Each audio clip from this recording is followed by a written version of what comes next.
所以2025年7月5号到底会不会发生大规模地震或海啸呢？答案就是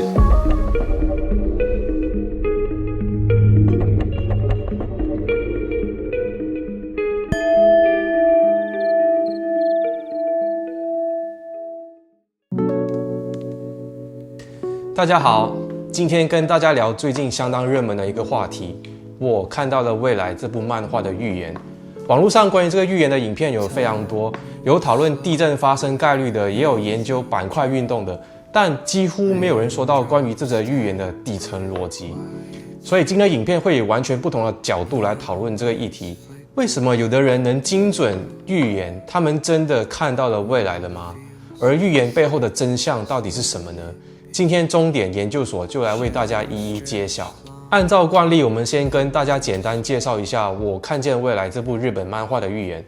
漫画的作者叫龙树亮，1954年出生于日本神奈川县的一名女性，今年应该是70岁的老奶奶了。她在1999年出版了《我看到了未来》这部漫画，记录了她从1980年代开始一系列的预知梦，而其中最广为人知的就是她精准预言的日本311大地震。后来，龙树亮在2021年10月出版了《我看到了未来》的完整版，补充了更多的预言内容。而其中最劲爆的呢，就是作者预言2025年7月将发生真正的大灾难。他梦见自己脱离了地球，在高空中看见日本跟菲律宾之间的海上发生了一个巨大的爆炸，大量的地底岩浆被喷射到天空中，引发了巨大的海啸。这个海啸的巨浪高达100米以上，对周遭的国家造成了毁灭性的打击。由于他的梦是7月5号做的，而且梦里的人都穿着短袖，所以他预言这次的大灾难发生时间就是2025年的7月5号。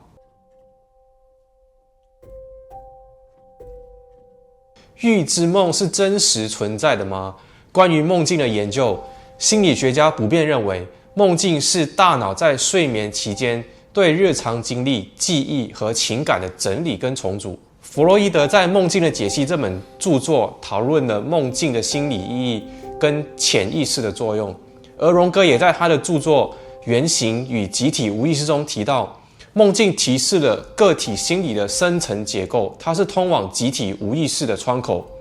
因为内容篇幅比较长，这边直接就帮大家总结。目前心理学家的权威对于梦境的理解就是，它可能反映了潜意识中的欲望、恐惧或未解决的问题，但关于梦境产生的机制还需要更多的验证。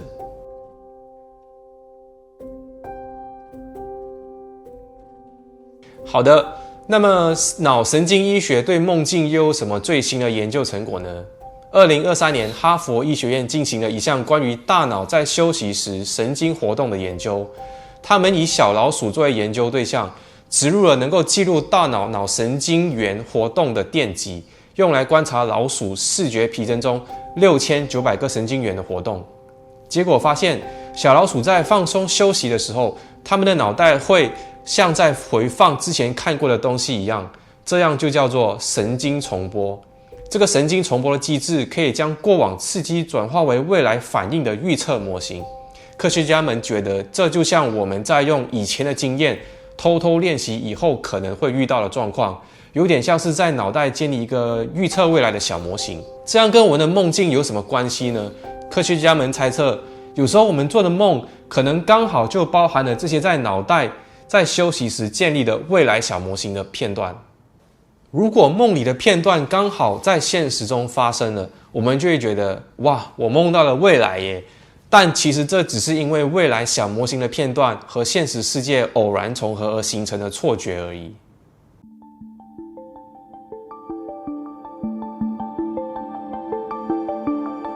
这世上有各式各样的预言，有人预言美国911事件，有人预言了疫情的爆发，杭州新冠的急门诊有9978人次，甚至是有人预言了川普在竞选时被袭击。以上这些名人都发表过许多的预言，但精准程度不一。他们是真的看到了未来了吗？说到预言，就不得不提一下算命。算命和预言本质上来说同样是预测未来，只不过信息的来源不同而已。预言一般是基于直觉和经验，或是直接接受来自神明的启示啊等等。而算命则是利用一些工具或技术来预测未来，比如星盘、塔罗牌、水晶球。算命跟预言一样，是接收关于未来的讯息，然后自己进行一番解读，最后产生一个关于未来的认知。那么接收到的讯息从何而来呢？我们曾经说过，外在的一切现象都是由我们内在信念所投射，所以所有的讯息，不管是星象或是卦象，不管是神明启示或是祖先托梦，全部的讯息其实都是自己内在信念的显现。算命和预言只不过是我们借由一些外在的事物，给予自己内在一个答案。学者墨子说过，我们每一个当下的信念创造了每一个当下的情境来回馈给我们。每一个当下的信念，它其实是从上一个当下所延伸过来的，所以感受上我们会有了时间线。而每一个当下，它就是一个影格，我们显化出一个又一个的影格，很多个影格串联起来，成为一个情节，一段故事。我们的人生就是这样开展出来。墨子还说，每一个影格会有许多的细节包含在内，在未来的影格当中，未来的现象所发生的一些特征，往往在很早以前或是一段时间以前，从那些特征就可以去推测未来。那些特征就是征兆，所以我们的日常生活本来就有无穷多的征兆，预示着我们的未来。如果我们可以好好的去观察这个征兆，我们就能推测未来生命的轨迹是怎么走的。那我们到底要如何去观察这些征兆呢？重点其实在于我们如何去解读它。解读的方式会成为一套系统，这套系统就可以在我们的生命里产生一个观察的作用。这个解读的过程可以把我们潜意识里面如何形成现象的这些信念给抓出来，你就会知道你是怎么去看待未来的。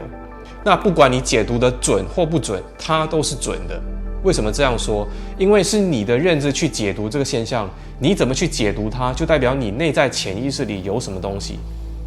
以上就是学者墨子关于预测未来还有解读征兆的智慧。这里可以举一个个人实际发生过的案例，就是我在某天早上出门，然后有一只乌鸦从我头顶飞过，然后还发出嘎嘎的叫声。我马上就联想到，咦，长辈好像有说过乌鸦叫声可能没好事，是不是有什么倒霉或是不好的事情要发生了？那么这个就是我对于当下的解读。果不其然，当天回家才发现我出门忘了带钥匙，结果等了1个小时才等到锁匠来开门。把钥匙忘在家里这件负面的事情，它不是在乌鸦飞过头顶之后才显化的，乌鸦飞过头顶只是让我确认了这件事情而已。在更早以前，我已经显化出一个负面的情境，而它只是借由乌鸦飞过头顶这件事，让我明白未来有一个负面现象产生的契机。那这样是不是代表我们知道了却没有办法改变它呢？也不是。回到刚刚的案例，如果我在更早以前就认定乌鸦飞过头顶并发出叫声是一个超级无敌幸运的征兆，当它飞过的时候，我就会觉得天哪，也太幸运了吧！今天竟然遇到了乌鸦，而且它还跟我打招呼呢。今天一定会有好事发生。当我这样坚定地认为就是这样的时候，事情的发展就会有改变的契机。我们的情境依然是出门忘了带钥匙，它后续的改变不是说钥匙突然就凭空的出现在我的包包里头，后续的剧情会以一种非常合理、符合我们认知的方式去展开。可能钥匙就插在钥匙孔里，只是我忘了把它拔出来，这还真的发生过。那又或者可能我就遇到隔壁邻居，刚好对方也准备了一顿非常丰盛的晚餐，那对方邀请我一起享用。吃完这顿晚餐，锁匠刚好也处理好了，一切就是那么的自然，那么的幸运。当我这样去解读讯息，我就有可能改变事情未来的发展。所以2025年7月5号到底会不会发生大规模地震或海啸呢？答案就是，当你认同它，你就会加固这个信念，信念越强，事件显化的概率就会越大，但你绝对拥有改变它的机会，因为一切的预言也只不过是算出当下未来的结果而已。很可能你隔天醒来，信念有所变动，就不一定是那样的结果了。重点在于我们的内在是如何去看待未来，是恐惧还是希望，这就是我们个人的选择了。好啦，我是山木，我们下期节目见，拜拜。